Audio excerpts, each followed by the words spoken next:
Hello, it's Christmas 2022, and just had a very Merry Christmas. Opened a bunch of presents this morning, and now I'm out in the shop playing radio. But as a quick note to myself in the future, I'm going to demonstrate how to program a, what is this, a Selectone ST-180 community tone repeater panel. And the cover goes like this. Yeah, I had something else in this case at one point. And this is the panel, and I'll make sure to get a close-up of the binary table there and to kind of show you a little bit about this inside label. I don't have the manual for this unit. The manual is available online via Repeater Builder, the awesome website that is. But an important note here on this dip switch, so while programming this unit, when they say programming, this is sort of 1970s programming. This is not, you flash a microcontroller or you set up some sort of client on your computer to get the thing to program. And so this is kind of kind of ambiguous, really. But this is the dip switch, and even over here you can see this is off and this is on. It took me a long time, I got this controller wired up, and just things weren't working. Well, come to find out, a on, or a turned on, or a connection, is a 1. Is a 0, when normally it would be a 1. So it's inverse from what you normally think. So like an off is a 1 in this case. So like right now, this dip switch would read 1, 1, 1, 1, so on and so forth, and then 9 is off. Now this is kind of confusing because if we resort to the table here, where is it? You see this transmit line. It talks about switch 2 and 9 on ST, which is position 9 and 10 down here. Focus. Well, anyway, this is the true. This isn't a one. This is a true on-off statement. But these over here, this whole table, technically has to be flipped. And so when it's talking about decoding these jumpers and such, it's all flipped. And like as why. So let me back up here. So this is the EEPROM and the encoder chip over here. Over here you have a bank of 8. Only 3 is populated in this instance. Decoder chips, and you have to set each one of these with these jumpers. And this, which you would normally think would be a 1, it's hard to see, but there is a jumper there. This, which would normally be a 1, is actually a 0. So, and this, to make things worse, this actually goes 1, 2, 3, 4, 5, 6. Meanwhile, the switch goes 1, 2, 3, 4, 5, 6 like this. So that kind of adds to confusion. But this number, which is PL tone of 100 hertz, reads 001101. If you can see where those jumpers are. This one over here, which is 192.8, is 010011. And so on and so forth. We have 88.5 back there. Now,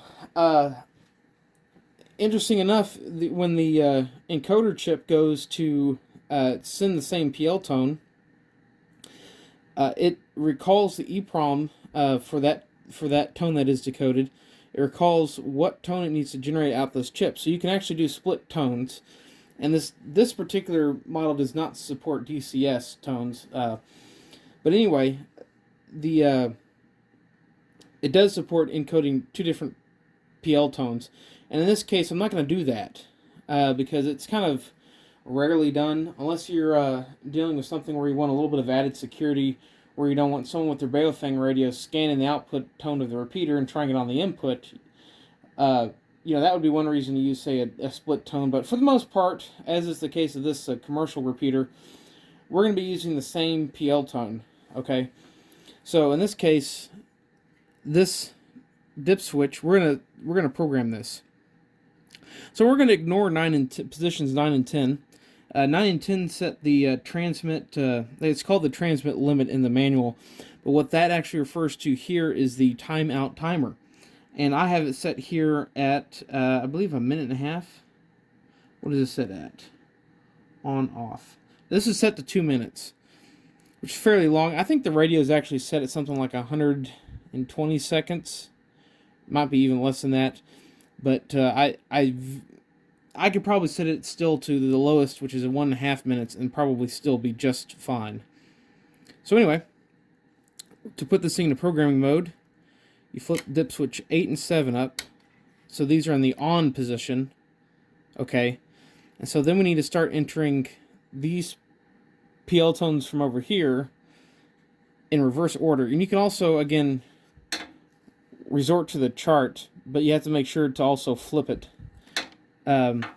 Both, you have to flip the 0 to a 1 and also know that you're putting it in from top down, and over here they go from bottom up. So, for example, to enter in the PL tone of 100 here, we need 0, 0, if I can get it, 0, 0, 1, 1, 0, 0, 0, 1, 1, 0. Let's see here. 0, 0, 1, 1, 0, 1. Yeah, okay. So once you've got it programmed in over here, there's a switch right down here called S1. We will press that once. And that is programmed in there for this memory slot. So now we're going to go to the next chip. So that's going to be 0, again, starting from down here, 0, 1, 0, 0,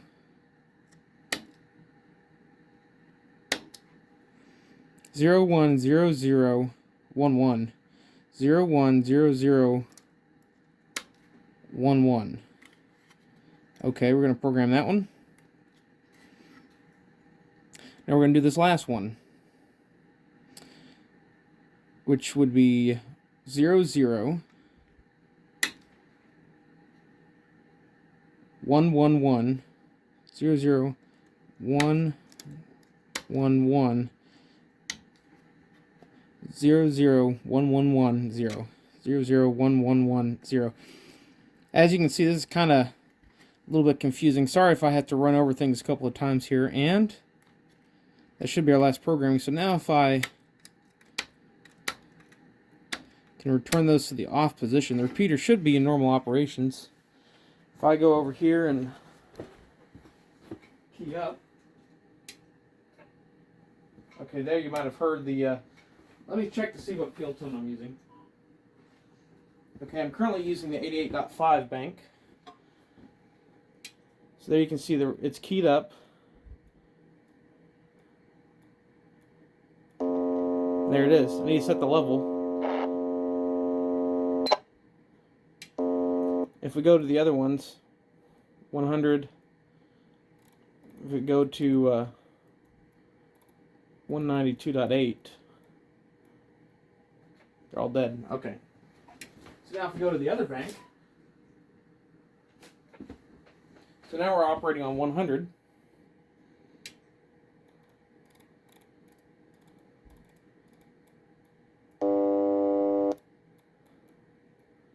.5 is working, or 100 is working.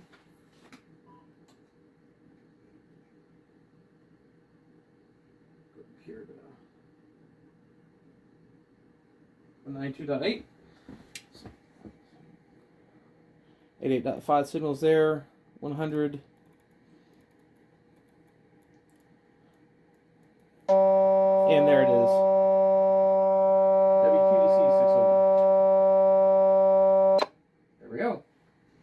So obviously something to note is setting the PL tone level. I will just momentarily, if I can find, what do I do with that screwdriver? Ah, there it is. So this is not the commercial radio we're going to be using with this. We'll be using Motorola's. I just happen to have this one handy, and plus I can scan PL tones really quickly with it. So the way FM radio works with the roll-off, it goes something like this. And so higher PL tone frequencies are going to get through the filters for emphasis easier than it will for the lower frequencies. So a lot of people, when they're setting up community repeaters, you really need to set your maximum or minimum PL deviation to your lowest tone, which in this case is 88.5. And really, in fact, it would be better if you had them all clumped together, not spread out like I do. I'm doing that for a specific reason. But if they're clumped together, say around the 140, 150, 160, that's sort of the optimal level for having a PL tone that needs minimum deviation, but you can't actually hear it with the human ear. So I'm going to leave my radio here on 88.5, and I'm going to adjust this pot, which is pot R61, and that's this one here, closer to the trip. We're going to turn that one down here. And I'm also going to make sure I'm on the same PL tone as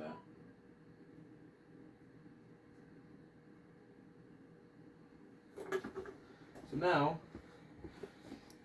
I'm going to key up. I'm going to adjust this pot until just barely that squelch is breaking.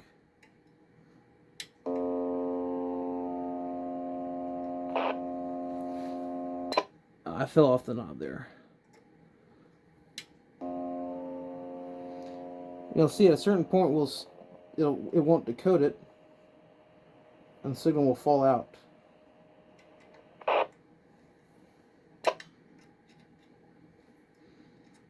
If I would, oh, there it is. See, it lost it. Now it's flashing blue. Hopefully, well, no, you can't see that.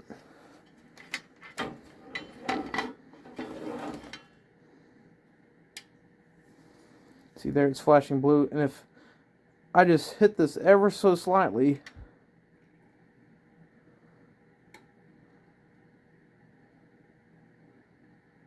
come on, come on, come on, it'll start locking. There it goes, it's locked. Hello, testing 1, 2, 3. I think this mic might be busting on this radio. Anyway, there you go. You hear the kerchunk there. So that's how you set that level. This over here is the main repeater retransmit level, and I'll fire up the IFR here in a minute and do a better adjustment of this. This is all very crude, and yes, that is on FM wideband, and that will affect the deviation level some on the PL tone. I'm not sure exactly at the moment with this pot, and there's another one of those flat pots down here at the bottom. I'm not sure exactly what they do, although they are on the component locator. So anyway, we will, this pot right here is the repeater hang time. I think I'll just mess with that for just a second here.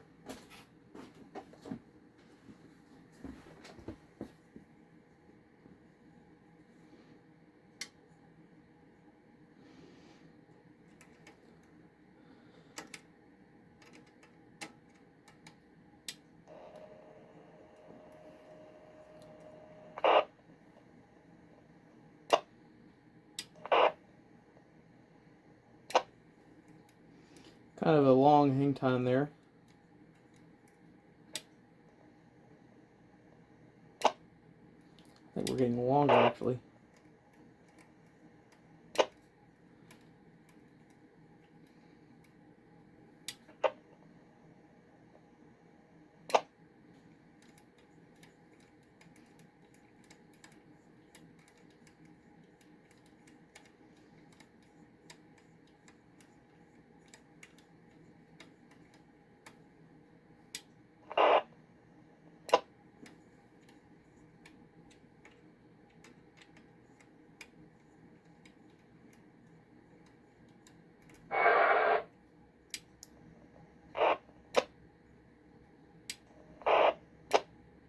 There you go, you can see how shorter the hang time is now. Anyway, that's just an overview of this controller. I know it might not be very beneficial to most people, especially my main subscribers to the channel, but those of you who deal with two-way communication stuff, especially community repeater tone panels, this is kind of what you're dealing with here. You know, it's a kind of an important note that a lot of this stuff is sort of from a bygone era of even commercial land mobile radio. That programming these things are not not a very modern. What am I trying to say here? Sort of antiquated methods by doing stuff like this, and like the flipping of the 1 and the 0 in the switch, which, unless you read the manual thoroughly, and especially if you have this is on the back of the front cover plate, but I couldn't tell, but I believe it is, yeah, right down here. It's hard to see. You see this, it says 0, which is on, and I believe that's a 1, and it's supposed to be off. Hadn't I not noticed that, I probably would have spent many, many more hours trying to troubleshoot and figure this thing out. Well, anyway, other than that, I hope you enjoyed the video, and we'll have to see you later.